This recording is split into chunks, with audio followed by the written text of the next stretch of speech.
So when it comes to life insurance, what's the greatest myth or misconception that you often hear? That the insurance companies won't pay. Oh my gosh, that's huge. Yep.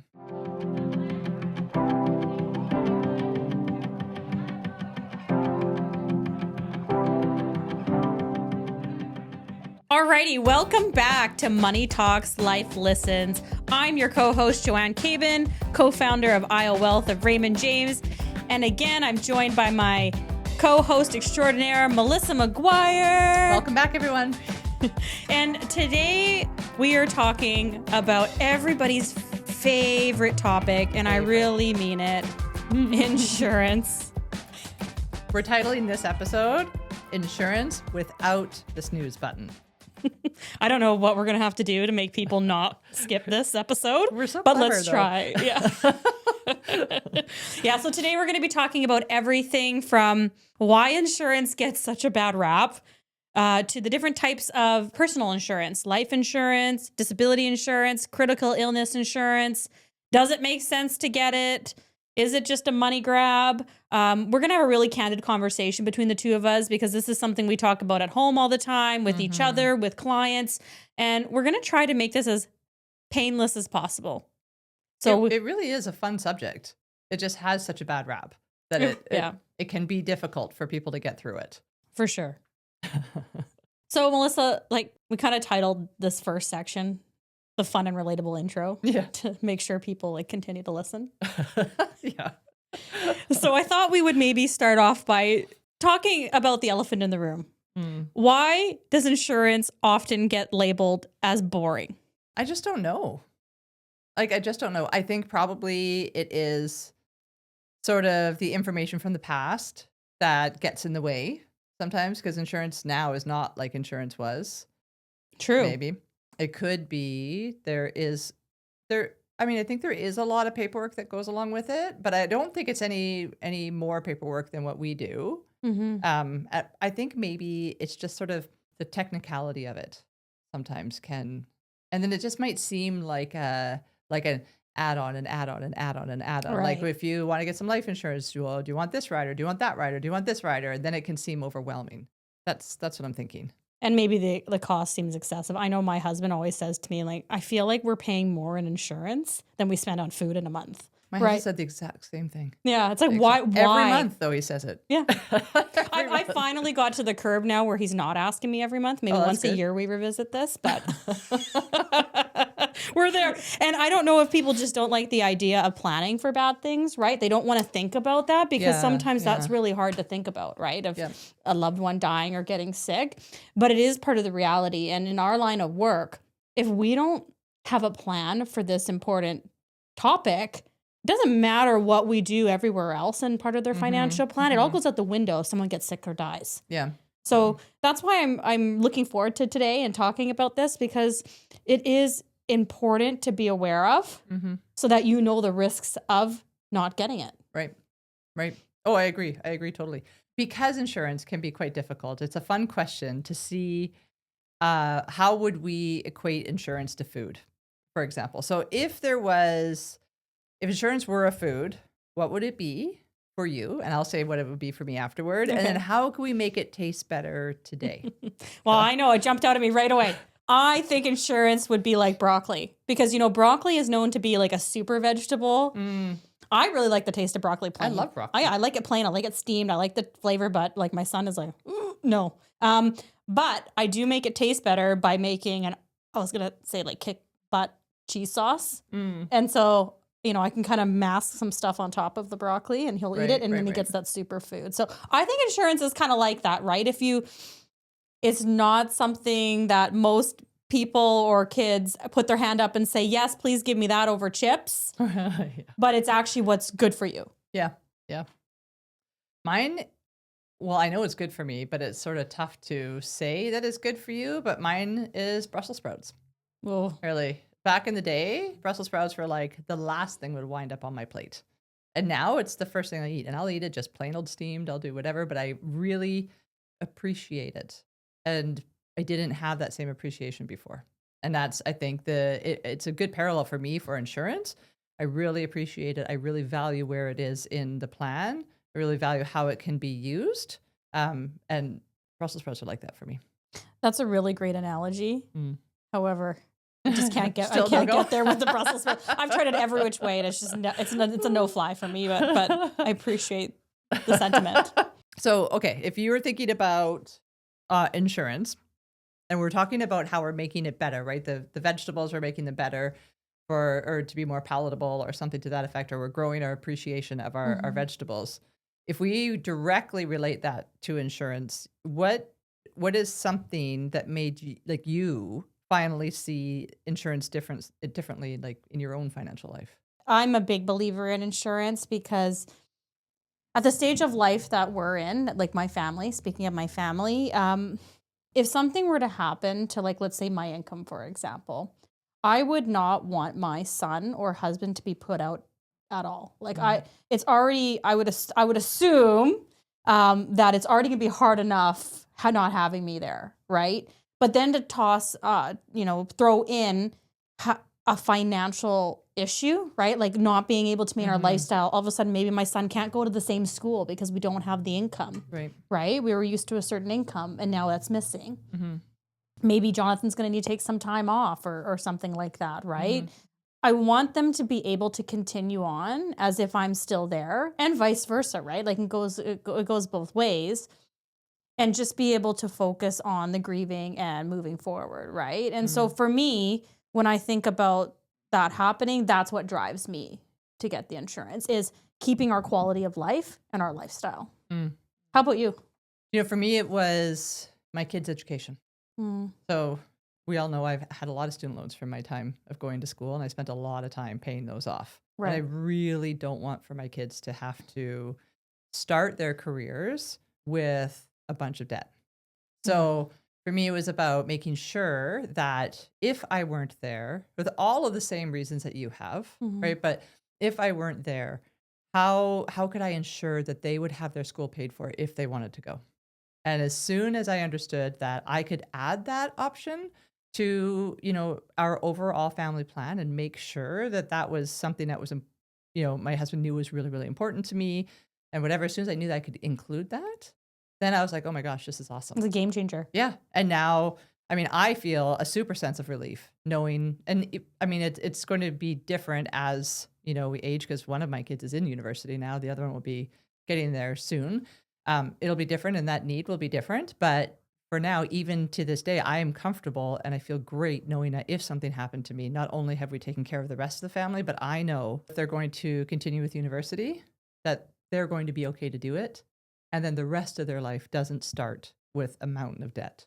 Yeah. And I think that is what's so great about insurance more than what the traditional mindset is, which is, you get insurance, you pay off the mortgage, and you're not going to have that mortgage payment when you go. Right. It's you can consider other little things. Like that's something that we've done is we thought, okay, well, what if we want to help Matthew with a down payment of a house, right? You can work all those different things into the insurance so that, if you're gone, you're almost like controlling from the grave a little bit, which, I kind of like to do, like the control part. But you can control a lot of different variables. Yep. More so than just a mortgage payment. Exactly. Oh, insuring before you are uninsurable, like all of those things that you can do, it's amazing. Yeah. What can be done these days. Yeah, it really is. So in your experience with working with clients, I know what my answer will be here, but what's people's first initial reaction when you mention the word, we should look at insurance? No. That's the first reaction. They might say why, or they might say, oh, it's too expensive right away, or mostly it's sort of a resistance immediately. Yeah, I concur. Yeah, that's exactly it. Or complete avoidance of the whole topic altogether. So we talked about this a little bit a minute ago when we talked about sort of the "it won't happen to me" mindset, and that seems to be why a lot of people believe that they're not going to need it, or they're going to be able to work even if, like, if we think about this from the lens of like critical illness or disability insurance, doesn't matter what's happening, they're still going to be able to work. They're still going to be able to do what it is that they need to do.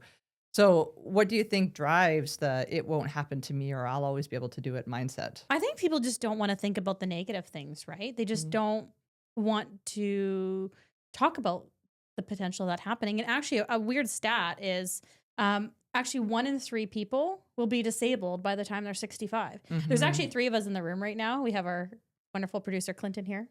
That's scary, hey? Yeah. I So don't want like, it to be any so one in of us. theory, yeah, no, we don't want it to be any one of us, but Yeah, the odds are 1 in 3 will be disabled right. at some point in their lifetime, right?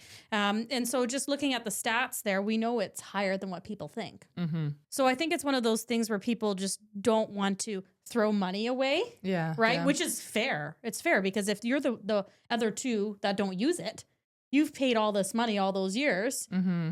and you really haven't seen any value from it other than if something did happen to you, you're covered, right? Right.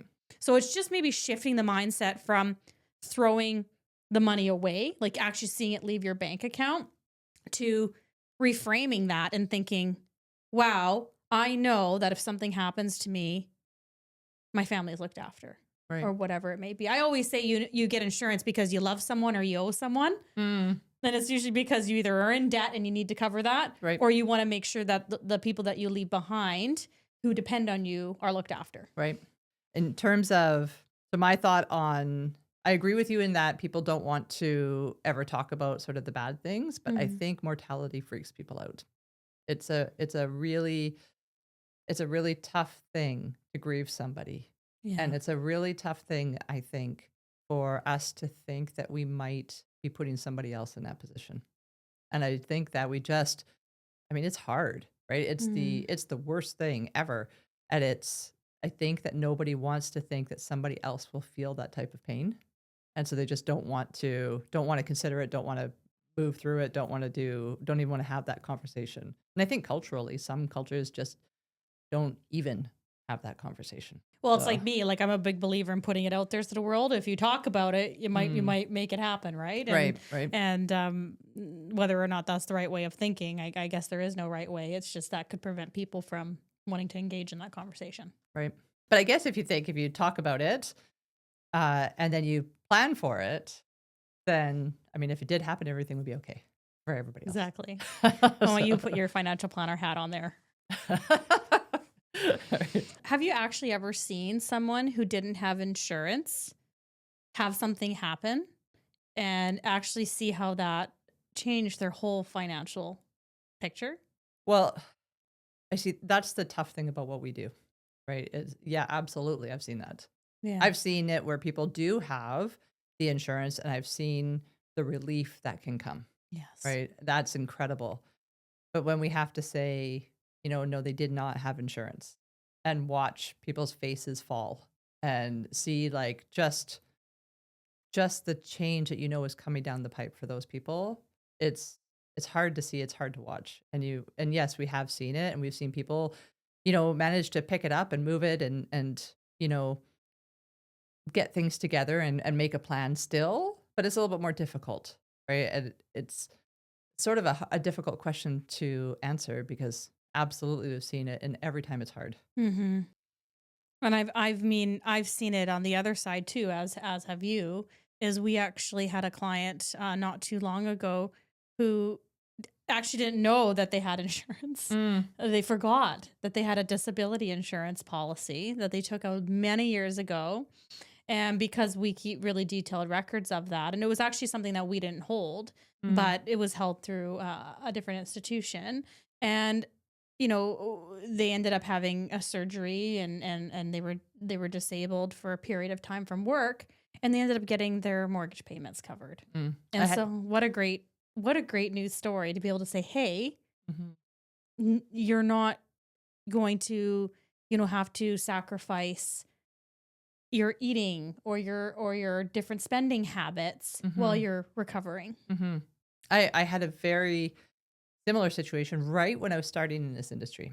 Like somebody, as I was a teller, someone came up to talk to me about the stuff and the plans that they were making for the illness that they'd been diagnosed with, and they were just upset. And at the time, I was a teller, so I was looking at their transactions, and I was like, but what is this thing? I didn't really know what it was. I didn't know what the transaction was. So I brought over somebody who looked at it, then took them away to an office. And then they came out like crying, but smiling. Aww. And then they left. And so what I had found was they had forgotten that they were paying for a disability insurance. I saw it, didn't really know what it was because I was so brand new. And so when they were brought into the office, they received the good news that they were going to be okay. And it was just like we've have so many of those stories, but Mhm. we have so many of the other ones too, unfortunately. Exactly. Yeah. I think that's why it's exciting to actually do this together today, and hopefully it helps, kind of turn the tables on your initial mindset when it Mm-hmm. comes to insurance, because it is a hard topic, Mm-hmm. but it can be extremely life-changing Mm-hmm. if something does happen, Mm-hmm. right? Yeah. If you could rewrite this narrative, how would you describe insurance in a single sentence that doesn't sound like a sales pitch? For me, it's just like that's a good question. Because the last thing I'd ever want it to be is a sales pitch, because I just don't really believe in that. I would just say it's continuity of lifestyle.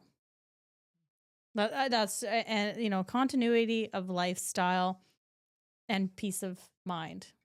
And I guess it's not so touchy feely, but that's what hits home for me, is that I just want to make sure that everything just stays status quo for them as much as possible if Right. something happened to me or vice versa, right? Mm-hmm. That's good. Yeah. How about you? Um, well, I think I would think of it. I would, I would call it protecting your potential.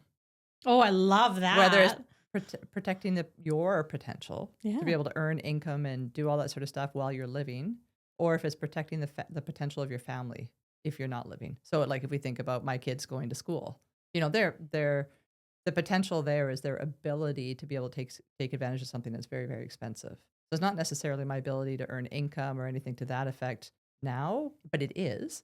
But it also is protecting the potential, the continuity of sort of the family unit moving forward. Yeah. The trajectory. Yeah. Mm-hmm, mm-hmm. I feel like that's a mic drop moment. We're done, everybody. See you later. Fabulous. All right. Well, we've got 3 types of insurers that we're going to talk about today. So we'll talk about the big one first. How about Life insurance. And we kind of been touching on it in an abstract, high level type way. Mm-hmm, mm-hmm. So let's maybe start simple on this. What's life insurance really for, and in plain language? So it is a lump of money upon your death that would pay out to somebody that you've designated prior to as the recipient of that money. Who actually needs life insurance? And when should you start thinking about it? Well, I did kind of touch on this earlier, when you love someone or you owe someone. So Mhm. in reality, let's just say you have a mortgage, maybe a car loan, credit card debt, right? And you don't have enough savings to pay that off if you're not there, Mhm. right? So it's going to be to pay off those liabilities if you don't have enough money to cover what's left owing, right? So some people will have equity in their home and they only have a $200,000 mortgage and there's 500,000. So maybe the condo's worth 500,000. They might, walk away with 300,000. That could pay off everything else. But some people, they don't have that, Right. right? Right. So they're going to need the life insurance to not leave a big debt bill to their family. Right. Right. The more common one that we actually see is more protecting your biggest asset. Mm. And this is a great question. So, what is your biggest asset? Your ability to earn income. Yes, and most people will say their house, right? That's generally what right, they right, say. right. Yeah, Okay. yeah. Melissa knows the answer. Sorry. But yeah, no, it's completely right. It's your ability to earn an income. And so it's basically used to supplement the missing income of your lifetime, right? Right, right. If you think about that in numbers, right? Let's say you're making 100,000 a year. I'm going to keep math simple for myself. I And love how you say for yourself. yeah. And so I'm 40 and I'm expected to contribute to my family's income for like the next 25 years, right? And if I'm making 100,000 a year, that's $2.5 million that I'm expected to earn at a bare minimum if I keep my same job. Right. So if I die today, that's a huge amount of money that my family is missing out on. Mm-hmm. And that's not to keep, taking into account cost of living going up, Right. which we're seeing at all times highs and things like that, right?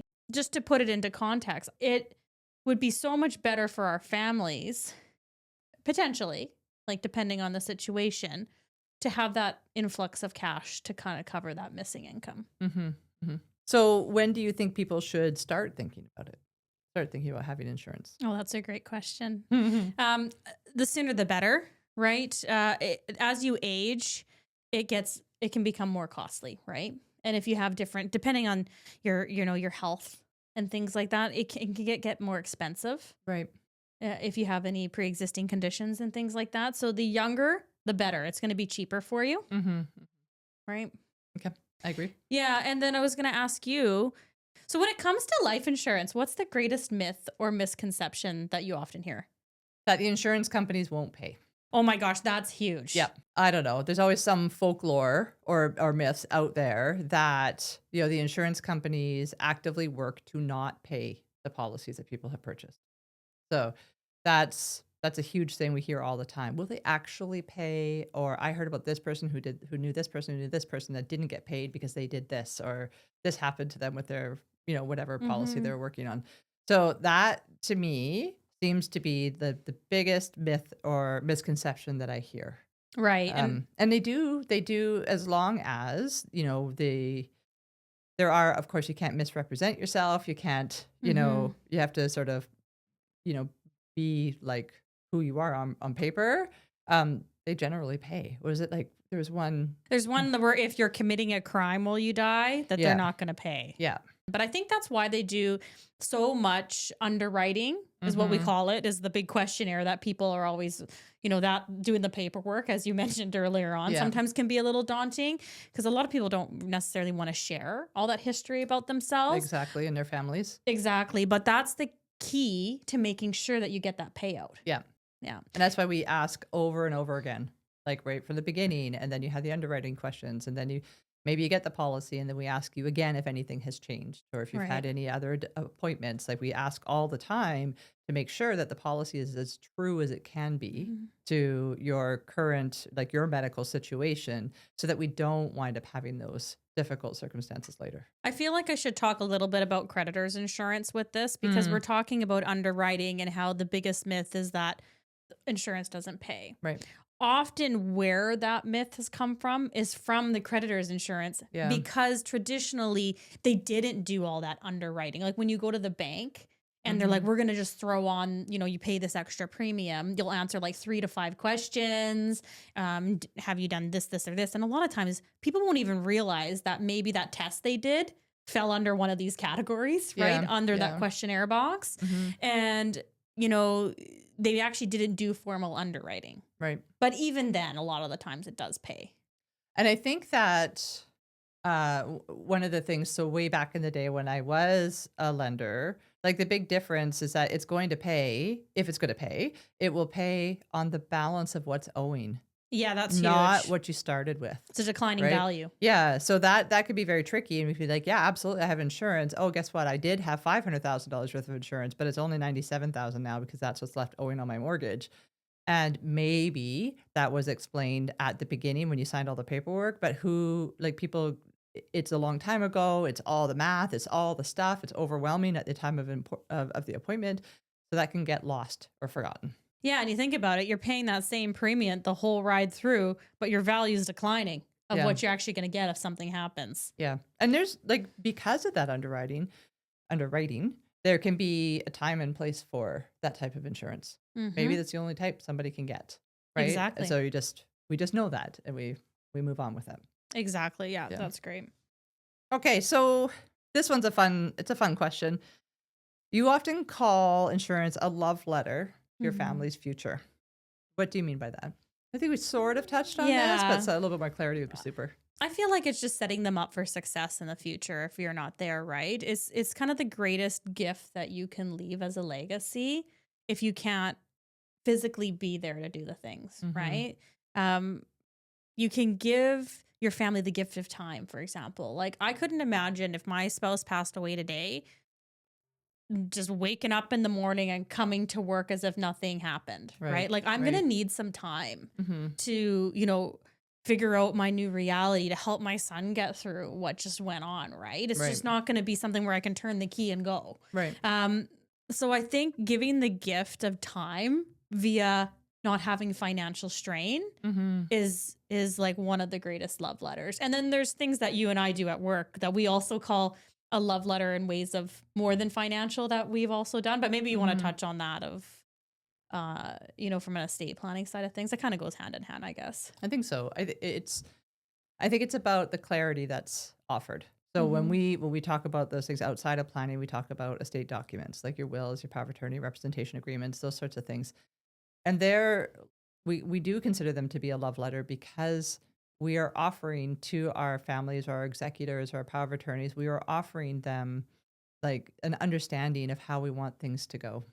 And Mm-hmm. so there aren't any questions that hopefully, if we've done it well, there aren't any questions that come up, or we try our best to mitigate any family distress that will happen afterward in terms of interpersonal relationships, those sorts of things. And insurance is very much the same way because you put it together. It's like you've had forethought. You're thinking about what things are going to look like after you're gone, how people are going to continue, how are those interpersonal relationships going to continue as best you can, because sometimes there's just nothing you can do about that. Right. Um, and so that's you're just basically signing off with love if you can. Yeah. Yeah, and I mean, there's some things like if we're now we've opened up a can of worms here, but there's some things that you can do. Like we've heard of, family members when they're planning all these documents together in harmonious package, right? They have the life insurance, they got the will, they have all these documents in case of what happens. They'll actually sometimes have letters to their family, or they will Yeah. actually have, family recipes they want to pass down to the Mhm. next generations, Mhm. or what if like I actually haven't done this yet myself, but if for something happened before my son graduated or got married, like we've seen clients who've actually like written out messages for certain situations in their family's lives. So I mean, this can be so much more of a broader conversation. Mhm. But Mhm. this is really just one foundation or cornerstone into all of all of the legacy planning Mhm. side of Mhm. things. Exactly. So we've talked quite a bit about insurance and why it can make a difference. For those who aren't quite ready to have a conversation with somebody like ourselves, or to do a needs analysis is what we call it. This is technical jargon, Mhm. to figure out how much insurance you need. How can someone at home run some quick calculations themselves to kind of figure out what's the ballpark of life insurance they might need? Right. You bring up a really good point in terms of so the needs analysis. That's a whole different thing, but figuring out what somebody needs, that's amazing because in our industry, it's very heavily regulated that we're not giving excessive amounts of insurance True. without reason, right? So somebody might think, well, I need $5 million worth of insurance. So first, that might be very expensive, and then second, we have to be like, you know, how did you come to that number? Right? And they think, I don't know. It was a ballpark. Right. So it's like, it's a really good question on multiple levels to make sure that people are getting exactly what they need. Make sure that, there has been some forethought into it and we're not charging you unnecessarily for stuff that you don't. I might add in there before you talk about the calculations is that it is so important. Like part of what we do with people is to actually make sure that do an analysis and make sure that they don't have too little or too much insurance. Right? Exactly. Basically Exactly. saying, okay, we want you to pay for exactly what you need. Yeah. So when we think about, a formula for figuring it out, well, without making it a formula, I think probably I mean, there is going to be some part of it is going to be a formula. You're going to have to tally up what you owe. And you're going to have to tally up what's important to you. And then consider your income and the potential for your income like down the road. Right? So if you know you owe $500,000 on your property, well, maybe there's a first step for you, right? And it could be as I have a mortgage, I need to pay that off. And then it could be as like I talked about earlier with my own self, it could be, okay, well, I know I have 2 kids. I know universities, it's projected to cost this much money by the time, my kids go to school. If I'm not there, well, I know I'm going to want that much money put into it. There is going to be some type of formula, but it's not going to be like a F squared over Z pi What alpha what's stuff. what's that Albert Einstein E equals MC squared or something? Right, Yeah, it's not yeah. that. But there does have to be, a tallying up of some sort to get hmm to the right number, not too low, not too high.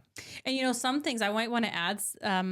just because we might just think, oh, replacing income or this and that. Let's just say we have a spouse, like one spouse in the relationship that's the main income provider and a stay-at-home parent. Yeah. We see this quite a bit where the working person says, well, if my spouse passes away, I don't really need insurance. I'm the one who brings in the income and, that will continue. Well, as to my point earlier, you might not be able to go to work for a period of time as you're grieving. Or now all of a sudden you have 2 children, in school. How are you going to run a busy job, get all the kids to activities and to school? You might need to hire, a nanny or a housekeeper or something. Right. In order to be able to maintain that lifestyle. So we do need to kind of consider the things that might change in that situation, right? So then all of a sudden that spouse who is doing all of these homekeeping things, we need to kind of add a value onto that, right? Of what it would take to actually replace that. Yeah.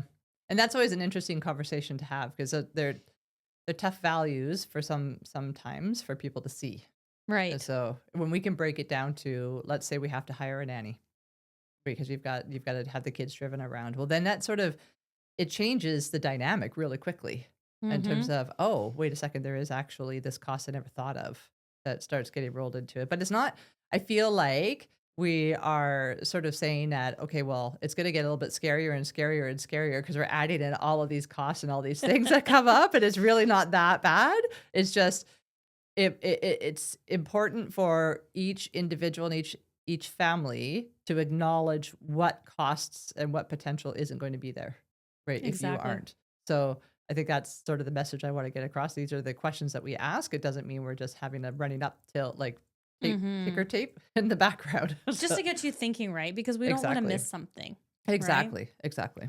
And I mean, we've seen people switch up their lifestyle together. They were working a corporate job 12 hours a day, had a spouse pass away. And next thing you know, they're deciding to move to the middle of nowhere and raise their family in a small town and just live off of that. Right. And their cash flow needs have gone down considerably. Right. Yeah. So it really just depends on what you would do at that time. Right. So there's so much up in the air and we're planning for so much unknown. It's just good questions to start thinking about. Or maybe we do what I know you and Doug do at home is have that conversation over a glass of wine. Makes it a little bit more palatable, probably talking about mortality. Yeah.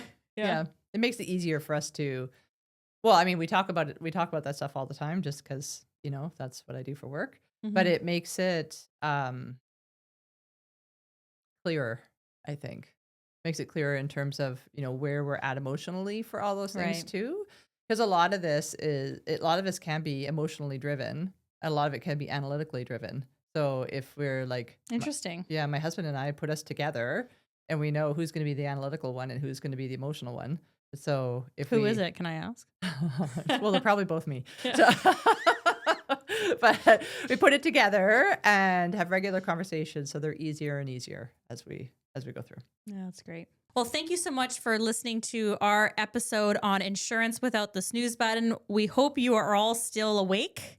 And we are going to be breaking this into 2 episodes because, we really like talking about insurance. It was surprising, actually. Yeah, it really was. Yeah, it's been fun. So our next installment of Insurance Without the Snooze Button is still going to be riveting. It still will be fun and is still one of our favorite conversations to have. But this time we'll be reviewing the living benefits of insurance. As always, you can watch further episodes on our website, islewealth.ca.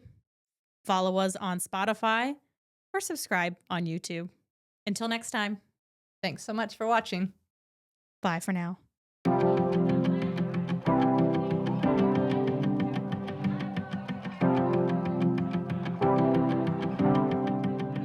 Corporate disclaimer. This podcast has been prepared by and with expressed opinions of Joanne Cabin and Melissa McGuire, and are not necessarily the opinions of Raymond James Ltd., RJL. Statistics, data, and other information presented are from sources RJL believes to be reliable, but their accuracy cannot be guaranteed. This podcast is for informational purposes only and should not be construed as an offer or solicitation for the sale or purchase of securities. Investors considering any investment should consult their investment advisor to ensure that it is suitable for the investor's circumstances and risk tolerance before making an investment decision. Past performance is no guarantee of future results. Information provided in this podcast is general in nature and should not be construed as providing legal, accounting, and/or tax advice. Should viewers have any specific questions and/or issues in these areas, please consult a legal, tax, and/or accounting advisor. RJL is a member of the Canadian Investor Protection Fund. Raymond James USA Ltd. advisors may only conduct business with residents of the states and/or jurisdictions in which they are properly registered. Raymond James USA Limited is a member of FINRA and SIPC. We hope you enjoyed the podcast, and for more information, please visit islewealth.ca.